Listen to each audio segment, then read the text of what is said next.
प्राचीन भारत में किसा गौतमी नाम की एक महिला रहती थी।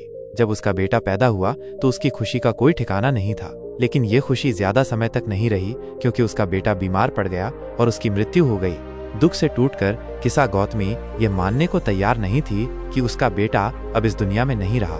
वो अपने बेटे के शव को लेकर पूरे गांव में घूमने लगी और लोगों से विनती करने लगी कि कोई उसे ऐसी दवा दे जिससे उसका बेटा फिर से जीवित हो सके। लोगों को उस पर दया आई, लेकिन वे जानते थे कि मृत्यु को कोई टाल नहीं सकता। अंततः एक दयालु व्यक्ति ने कहा, बुद्ध के पास जाओ, शायद वही तुम्हारी सहायता कर सकते हैं। बुद्ध से भेंट किसा गौतमी तुरंत बुद्ध के पास पहुंची।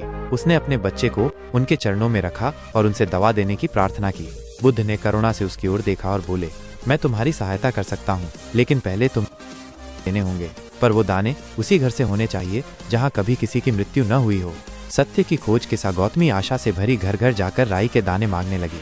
हर कोई उसे राई देने को तैयार था, लेकिन जब उसने पूछा कि क्या इस घर में कभी किसी की मृत्यु नहीं हुई, तो हर घर से एक ही उत्तर मिला, हमने भी किसी न किसी अपने को खोया है। किसी ने माता पिता को, किसी ने संतान को, किसी ने पति को।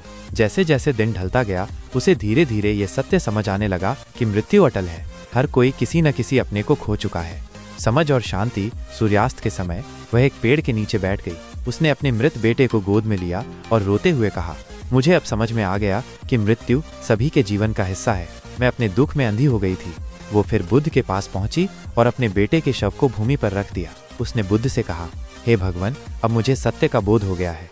बुद्ध ने मुस्कुराकर उसे आशीर्वाद दिया और उसे समझाया कि जो जन्म लेता है उसकी मृत्यु निश्चित है। सच्ची शांति उसी को मिलती है जो इसे स्वीकार कर लेता है। उस दिन के बाद किसा गौतमी बुद्ध की शिष्या बन गई और उन्होंने उसे ध्यान और शांति का मार्ग दिखाया।